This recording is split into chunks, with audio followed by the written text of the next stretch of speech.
Hello friends, आपके अपने YouTube channel में स्वागत है। जैसे कि आप जानते हैं कि मार्क्स जो शाला दर्पण पर रिजल्ट एंट्री के मार्क्स डिस्ट्रीब्यूशन अपलोड कर दिए गए हैं, किस तरह से हमें मार्क्स देने हैं, आरकेएसएमबी के किस तरह के मार्क्स होंगे, first test, second test, third test, उसके दिशा निर्देश आ चुके हैं। देखेंगे हम सबसे पहले दिशा निर्देश को पढ़ेंगे। सत्र 2022-23 के लिए शाला दर्पण पर स्थानीय परीक्षा हेतु अंक फीडिंग हेतु निर्देश जारी हो चुके हैं। अंकों के लिए उपलब्ध सभी कॉलम में अंकों को अनिवार्य दर्ज करना, मतलब अंक सारे बच्चों के कॉलम में सभी के भरने हैं तथा किसी भी कॉलम को रिक्त नहीं छोड़ना, में खाली नहीं छोड़ना है। केवल यदि पोर्टल पर विद्यार्थी नहीं है, अगर पोर्टल पर विद्यार्थी नहीं है तथा विद्यार्थी ने पहली परख या दूसरी परख या 10वीं कक्षा या सप्लीमेंट्री एनआईओएस, आरओएस या सप्लीमेंट्री में देर में घोषित छात्रों के परिणाम के कारण अर्धवार्षिक से पहले प्रवेशित हुए तो कॉलम खाली रहेगा, क्योंकि अनुपस्थित दर्ज नहीं किया जा सकता। अगर पहला या दूसरा या 10वीं परीक्षा से पहले देर से अगर इसका रिजल्ट किसी कारण हुआ है और अर्धवार्षिक से पहले प्रवेश होता तो कॉलम खाली रहेगा, अदरवाइज ये खाली नहीं रहेगा। दूसरा है अनुपस्थित होने पर -1 लगाएंगे। अगर किसी बच्चा वहां पर एब्सेंट है और तो -1 लिखेंगे। अगर चिकित्सा है तो अगर उसने मेडिकल सर्टिफिकेट दिया तो -2 अंकित वहां पर करेंगे।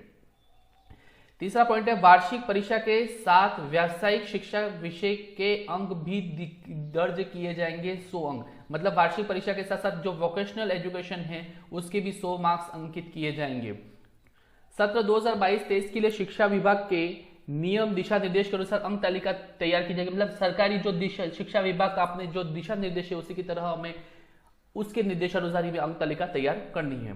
कक्षा 9वीं और 11वीं के छात्र में उत्तीर्णता के लिए अधिकतम आवंटित अंकों में 36% अंक प्राप्त करना अनिवार्य, मतलब 36% हमें अनिवार्य 9वीं और 11वीं बच्चों के पास होने के लिए आवश्यक है। मतलब अगर आप 100 में से 36 नंबर चाहिए तो 200 नंबर का पेपर हो रहा है तो 200 में से 72 मार्क्स मिनिमम मार्क्स होने चाहिए पास होने के लिए। अंतिम परिणाम उन छात्रों के लिए घोषित किया जाएगा जो कम से कम 2 परख और वार्षिक परीक्षा या 1 परख अर्धवार्षिक और वार्षिक परीक्षा में उपस्थित हुए। इसको ध्यान से समझिएगा। अंतिम परिणाम उन छात्रों का ही घोषित किया जाएगा जो कम से कम 2 तो टेस्ट दिए हों या वार्षिक परीक्षा दी हो। 2 टेस्ट व वार्षिक परीक्षा वाला बच्चा हो, या हो सकता है 1 टेस्ट दिया हो, अर्धवार्षिक दी हो और वार्षिक परीक्षा दी हो। इसका मतलब वार्षिक परीक्षा देना और 2 परीक्षा देना, मतलब या तो 2 टेस्ट के रूप में दे या 1 टेस्ट या 1 अर्धवार्षिक के रूप में दे, और वार्षिक परीक्षा 100% उसको देनी पड़ेगी, तभी उस बच्चे का रिजल्ट जारी किया जाएगा। कक्षा 9वीं और 11वीं के लिए जो छात्र छात्राएं वार्षिक परीक्षा में बिना सूचना के अनुपस्थित हैं उनका परीक्षा परिणाम तैयार नहीं किया जाएगा। बिना पूछे अगर वो वार्षिक परीक्षा में नहीं बैठेंगे तो उनका परीक्षा परिणाम तैयार नहीं होगा, वो एब्सेंट शो हो जाएंगे। किंतु रुग्णता प्रमाण पत्र के आधार पर वार्षिक परीक्षा पुनः परीक्षा हेतु पात्र होंगे। अगर वो मेडिकल सर्टिफिकेट दे दे, रुग्णता का प्रमाण पत्र अपने को दे दे तो वार्षिक परीक्षा पुनः उनके लिए की जाएगी। छात्र अधिकतम 2 विषयों में पूरक परीक्षा के लिए पात्र होंगे। अधिकतम 2 विषयों में सप्लीमेंट्री आ सकती है। कक्षा 1 से 4 और 6 से 7 में पुनः परीक्षा हेतु पूरक का कोई प्रावधान नहीं है। कक्षा 1 से लगाकर 4 और 6ठी से लगाकर 6ठी व 7वीं कक्षा में पुनः परीक्षा या सप्लीमेंट्री नाम का कोई भी प्रावधान नहीं, सप्लीमेंट्री नहीं होगी। ग्रेडिंग कक्षा 1 से 4 व 6 से 7 इन कक्षाओं में ग्रेडिंग सिस्टम है। यहां पर मार्क्स नहीं बताए जाएंगे, ग्रेडिंग होगी। मॉड्यूल में अंकों की एकल प्रविष्टि भी सेव कर दिया जाएगा, मतलब एकल मार्क्स भरोगे तब भी वो सेव हो जाएगा। अधिकतम 2 विषयों में कृपांक अंक दिए जाएंगे। इस पॉइंट को समझिएगा। कृपांक मतलब ग्रेस। अधिकतम 2 विषयों में दे सकते हैं, एक में 5%, अधिकतम जैसे 5% आप दे सकते हैं, और 2 विषयों में 2% अंकों तक कृपांक अंक होंगे। मतलब अगर 200 नंबर का उसका 5% निकालेंगे तो 10 नंबर दे सकते हैं। मतलब अगर बच्चे को पास होने के लिए 72 मार्क्स चाहिए और बच्चा 62 मार्क्स ला रहा है, 62 मार्क्स लाया, मतलब आप 10 नंबर देकर उसको ग्रेस दे सकते हैं, बाय ग्रेस पास कर सकते हैं। तो 2 विषयों में 2% कृपांक अंक दे होंगे।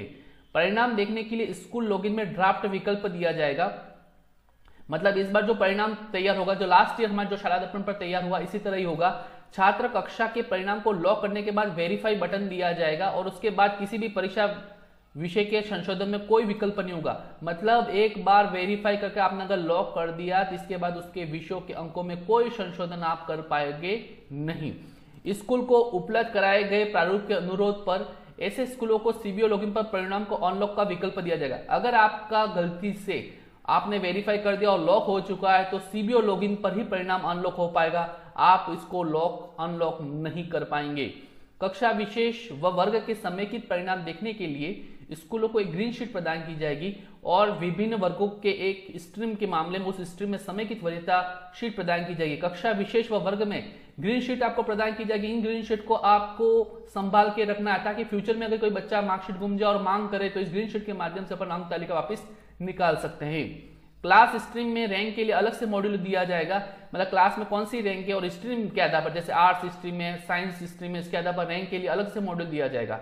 सभी कक्षा अध्यापक सूचित कर लेवे कि शाला दर्पण विद्यार्थी पर नाम, माता पिता का नाम, एसआर, जन्म तिथि का अद्यतन कर दिया है। परिणाम, परीक्षा परिणाम वेरीफाई होने के बाद किसी भी प्रकार का बदलाव संभव नहीं है।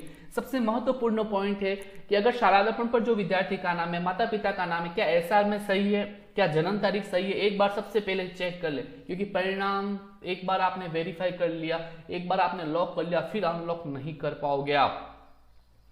ये दिशा निर्देश दे चुके हैं, इसके बाद ये सारी इंग्लिश में दे चुके हैं, जैसे हिंदी में दे रखा है, इससे सारी चीजों को इंग्लिश में दिया है उन्होंने। अब आता है result generation of session 2022-2023। Class 1 से 3 के लिए क्या होगा? The holistic progress report will be prepared at school level as per format provided by RCSCE। मतलब कक्षा 1 से 3 होलिस्टिक प्रोग्रेस रिपोर्ट तैयार करनी है, जो प्रिपेयर्ड स्कूल लेवल पर ही आपको तैयार करनी है। आपको डिस्क्रिप्शन लिंक में मैं दे दूंगा, इसमें होलिस्टिक प्रोग्रेस रिपोर्ट किस तरह से बनी हुई है, आपको उसको डाउनलोड करके इसकी प्रिंट आउट करके आप होलिस्टिक प्रोग्रेस रिपोर्ट विद्यालय के लिए तैयार कर सकते हो कक्षा 1 से 3 कक्षा के लिए। क्लास 4 के लिए fill the grades of EVS for SA1 and SA2 and SA3, fill grades for EVS health and physical education, work experience and art education। कक्षा 4th में एनवायरमेंट साइंस जो SA1, SA2 और SA3 है, health and education है, work experience है, art education मतलब स्वास्थ्य एवं शारीरिक शिक्षा, कला शिक्षा और आपका कार्यानुभव जो शिक्षा है और एनवायरमेंट है, उनकी ग्रेडिंग्स बढ़नी है, आपको ग्रेडिंग भरी जाएंगी, ग्रेड के आधार पर उनके मार्क्स दिए जाएंगे। No candidate are the 4 absent and medical of student result must be generate. मतलब कोई भी विद्यार्थी आप एब्सेंट शो नहीं कर पाओगे कक्षा 4th में, और मेडिकल ऑफ स्टूडेंट कोई भी ऐसा मेडिकल ग्राउंड रूमरता के आधार पर आप उसको एब्सेंट शो कर दो -2। जैसे आप जानते हैं एब्सेंट के लिए -1 शो करना और मेडिकल ग्राउंड के लिए -2 शो करना है, ऐसा कोई आप नहीं कर पाओगे क्लास 4th के लिए। No grace re exam open in there for the such student, मतलब किसी प्रकार के यहाँ पर कृपांक अंक नहीं देने। जैसे आप जानते हैं वहां पर आप 5% दे पा रहे थे कृपांक अंक, तो यहाँ पर कोई कृपांक अंक के आधार पर इस तरह का कोई कृपांक अंक नहीं है। जैसे यहाँ 5% और अधिकतम 2 विषयों में 2-2%, लेकिन यहाँ पर ऐसा कोई सिस्टम नहीं है, आपको उन बच्चों को मार्क्स देने हैं। No supplementary and compartment option in is there of their class. इस कक्षा के लिए किसी प्रकार के सप्लीमेंट्री पूरक परीक्षा नहीं होगी, न ही कंपार्टमेंट होगा।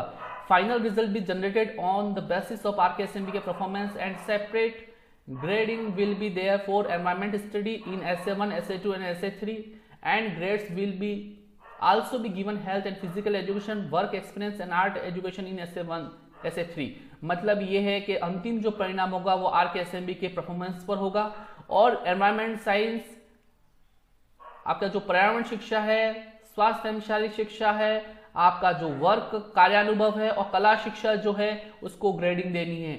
ग्रेडिंग फॉर मेन सब्जेक्ट के लिए देखेंगे, अगर 0 से 30% मार्क्स आते हैं तो E ग्रेड मिलेगी, 31 से 50% आते हैं तो D ग्रेड मिलेगी, 51 से 70% आते हैं तो C ग्रेड मिलेगी, 71 से 85% आते हैं तो B ग्रेड मिलेगी, 86 से 100% आने पर हमें A ग्रेड देनी है। ऐसे ग्रेडिंग फॉर अदर सब्जेक्ट के लिए 0 से 40% पर D मिलेगी, 41 से 60% पर C ग्रेड मिलेगी, 61 से 75% पर B ग्रेड मिलेगी, ऐसे 76 से 90% पर A ग्रेड मिलेगी और 91 से 100% A+ ग्रेड मिलेगी। ये तो क्लास 4 के लिए हमें ध्यान रखना है। ऐसे क्लास 6 व 7 के लिए क्या चीजें है उसको ध्यान से देखेंगे। यहाँ पर अपन क्लास 6 और 7 के लिए क्या है, जैसे RKSMB के सब्जेक्ट यहाँ पर दे रखे हैं, Hindi, English, maths. Non RKSMB के जो RKSMB के में नहीं आते, सोशल साइंस, साइंस और थर्ड लैंग्वेज नहीं आती है। जैसे आप जानते हैं जो पहला टेस्ट हुआ था वो 10 मार्क्स का हुआ था, सेकंड टेस्ट भी 10 नंबर का हुआ था। RKSMB के इन 3 सब्जेक्ट में हुआ था, हिंदी, इंग्लिश और मैथ्स, इनमें 30 मार्क्स के आरकेएसएमबी के फर्स्ट हुआ था। ऐसे हाफ ईयरली देखेंगे तो 40 मार्क्स का हुआ था, इसमें 30 मार्क्स का तो इनका रिटर्न है और 10 मार्क्स का ओरल है, मतलब आपने नो बैक डे इस करके 10 मार्क्स आपके जो राज्य सरकार के निर्देश आए थे शिक्षा विभाग के, उसके अकॉर्डिंग आपने दिए। ऐसे 40 नंबर इसके होंगे 30+10, ऐसे मैथ्स में भी 30+10 हो जाएंगे। एसएसटी में देखेंगे तो 70 का हो रहा है, एसएसटी साइंस और थर्ड लैंग्वेज, ये 50+20, 50 तो आपके हो गए रिटर्न के और 20 हो गए ओरल के। ऐसे आरकेएसएमबी के सेकंड जो है 30 का है, जो तीनों सब्जेक्ट में होगा। ऐसे एनुअल जो एग्जाम है रिटर्न प्लस ओरल 50 तो टोटल मार्क्स है, इसमें 35+15, 35 तो आपके रिटर्न के और 15 ओरल के। ऐसे ही एसएसटी साइंस थर्ड लैंग्वेज में 110 नंबर का है, 80+30, 80 तो आपके हो गए रिटर्न के और 30 हो गए ओरल के। ऐसे ही आरकेएसएमबी के 30 का मार्क्स का होगा तो टोटल ये मार्क्स देखेंगे 10 या 30 कितने हो गए आपके 50 हो गए, 50 और 40 कितने हो गए 90 हो गए, और 90 और 30 जो है 120 आपके हो गए, और ये 50+30 तो टोटल कितने मार्क्स हो गए 200 मार्क्स हो गए, मतलब 1200 नंबर का पेपर टोटल हो चुका है। यहां पर आप देखेंगे तो इसमें से देना, जबकि एससीपीडब्ल्यू आर्ट एजुकेशन और हेल्थ एंड एजुकेशन आपको ग्रेडिंग सिस्टम मिलेगा, इसके आधार पर हमें मार्कशीट तैयार करनी है क्लास 6 व 7 के लिए। इसी तरह क्लास 9 के लिए देखेंगे Hindi, English, math, social science, science और थर्ड लैंग्वेज। यहाँ पर फर्स्ट टेस्ट आपका जो हुआ था 10 नंबर का, सेकंड टेस्ट 10 नंबर का, हाफ ईयरली 70 का, थर्ड टेस्ट 10 मार्क्स का, तो ये टोटल कितने हो गए 100 मार्क्स, और एनुअल एग्जाम आपका 100 मार्क्स, मतलब 200 में से आपको मार्क्स देने हैं।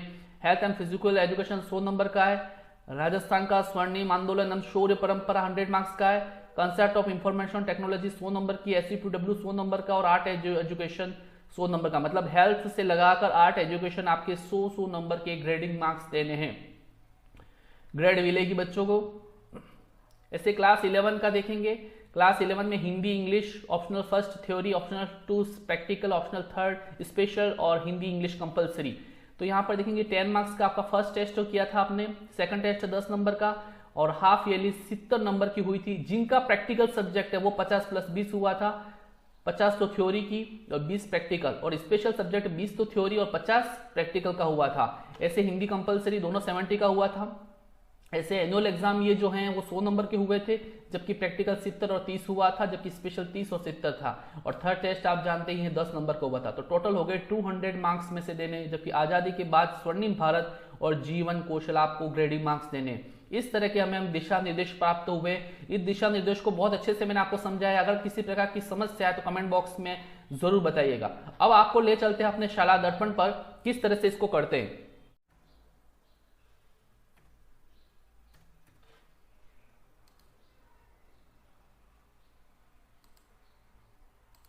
आपके विद्यालय में आपके शाला दर्पण में आईडी पासवर्ड के द्वारा अब आप चाहते हैं, अब आपको शाला दर्पण का आपका डैशबोर्ड खोल चुका है। अब आपको जाना है यहाँ पर परिणाम में भी परीक्षा परिणाम प्रविष्टि में करना है, फिर परिणाम प्रविष्टि 2022-23 को क्लिक करना है। देन आप देख पा रहे मार्क्स डिस्ट्रीब्यूशन आपको दे चुका है, किस तरह से मार्क्स डिस्ट्रीब्यूशन करना है, जिसके बारे में अभी आपको मैंने अच्छे से बताया था। आपको अच्छे से मैं बताता हूँ मार्क्स डिस्ट्रीब्यूशन किस तरह से हमें करना है। जैसे क्लास 6 to 7 के लिए कैसे करना है ये आपको मैं बता चुका हूँ। क्लास 9 के लिए हमें कैसे मार्क्स डिस्ट्रीब्यूशन करना है आपको मैं अच्छे से समझा चुका हूँ। ऐसे क्लास 11 को भी समझा चुका हूँ किस तरह से हमें मार्क्स डिस्ट्रीब्यूशन करना है। अब बात आती है मार्क्स डिस्ट्रीब्यूशन के करने के बाद मार्क्स एंट्री कैसे करनी है। तो आपको जाना है फिर से परिणाम में परीक्षा परिणाम प्रविष्टि में, फिर परिणाम प्रविष्टि में उसी के अंदर ऑप्शन के अंदर जाना है। जैसे मैंने 9 सेलेक्ट किया यहाँ पर, फिर सेलेक्ट सेशन हमने ए किया। फिर यहाँ पर पैटर्न है, आप चाहो तो एक साथ सारे सब्जेक्ट को आप भी भर सकते हैं। जैसे मैंने हाफ ईयरली के मार्क्स भर चुका हूं मैं, तो मैं बताता हूँ किस तरह से बच्चों के मार्क्स भरे हैं।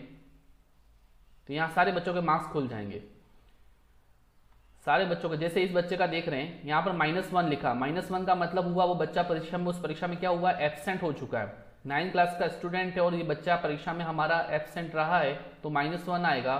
अगर वो परीक्षा में अगर मेडिकल सर्टिफिकेट देता हो मेडिकल ग्राउंड में तो -2 यहाँ पर अपन करेंगे। जैसे निर्देश के अनुसार विद्यार्थी का परीक्षा परिणाम भरने के लिए यदि विद्यार्थी एब्सेंट है तो -1 करना है, और मेडिकल है तो -2 प्रविष्टि करना है।